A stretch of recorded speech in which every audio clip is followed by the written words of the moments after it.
皆さん、こんにちは。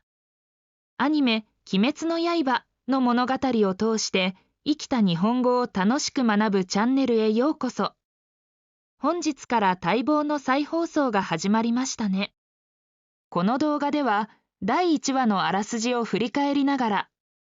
日常生活や試験でも役立つ重要なキーワードを詳しく解説していきます。お子様と一緒に物語を楽しみたい親御さん、そして日本語を勉強中の皆さん、最後までゆっくりと物語の世界に浸りながら学んでいきましょう。まずは第1話、残酷についてのあらすじをお伝えします。時は大正時代の日本。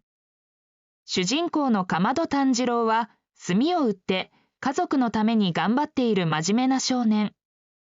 村人の手伝いを快く引き受けることからみんなから愛されている。また生まれつき鼻が効いていて割れた食器から猫の匂いを当てたほど。ある日炭を売っていくうちに日が沈み家へ帰ろうとした時にあるおじいさんから鬼が来るからと家に泊まるようにと引き止められ一晩泊まることになりました。朝になって家に着くと家族が襲われまだぬくもりがある妹の禰豆子をおんぶして医者へ向かおうとした時に禰豆子が鬼に変わってしまいました。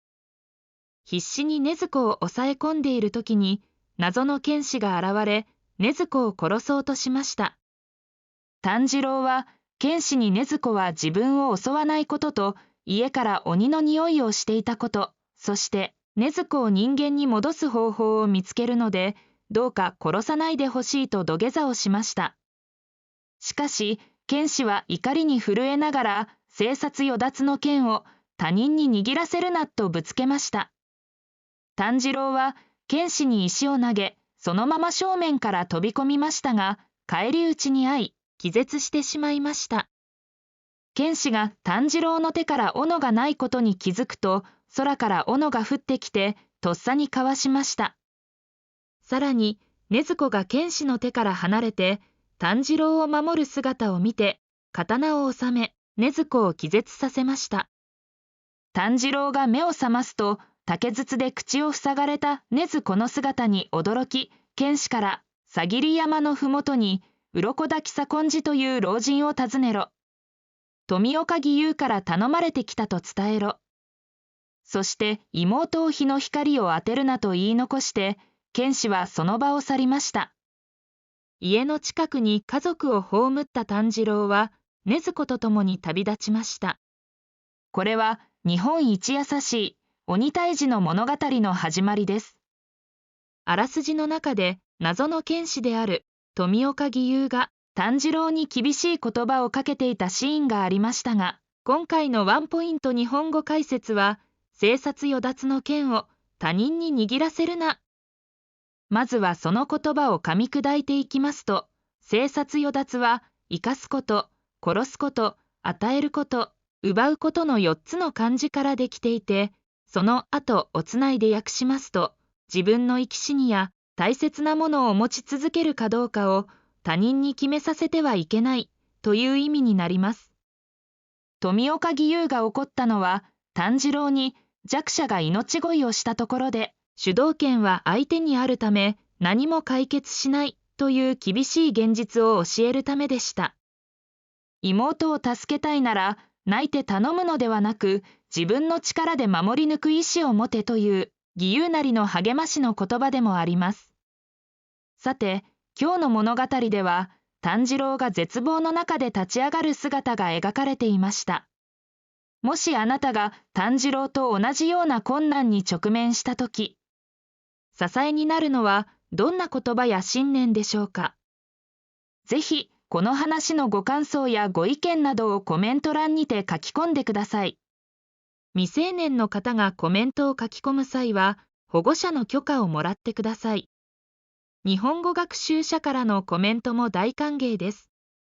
事前にコメントをチェックしますのでご了承ください。テレビアニメ「鬼滅の刃」はテレビの他にNetflix、Amazon プライムビデオ、アメーバ TV などといった各種配信プラットフォームからでも配信しています。最後までご視聴いただきありがとうございました。次回第2話の放送後もこのように物語と日本語を深掘りしていきます。復習や学習の習慣としてぜひチャンネル登録をしてお待ちください。それではまた次の動画でお会いしましょう。本編終了後のこそこそ話始まるのだ。振り返り解説動画の最後はテレビなどでは教えられない鬼滅の刃の世界をご紹介します。今回のテーマはこちら。大正インフラ事情。インフラって何なのだ。鬼滅の刃の舞台は大正時代の日本。今から100年以上の昔は大きな町では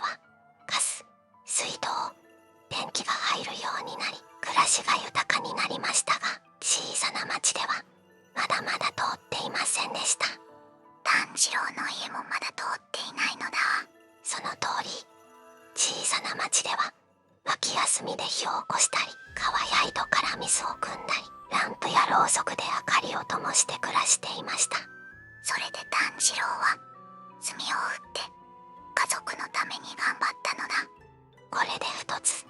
鬼滅の刃の世界に詳しくなりましたね。次回のこそこそ話をお楽しみに。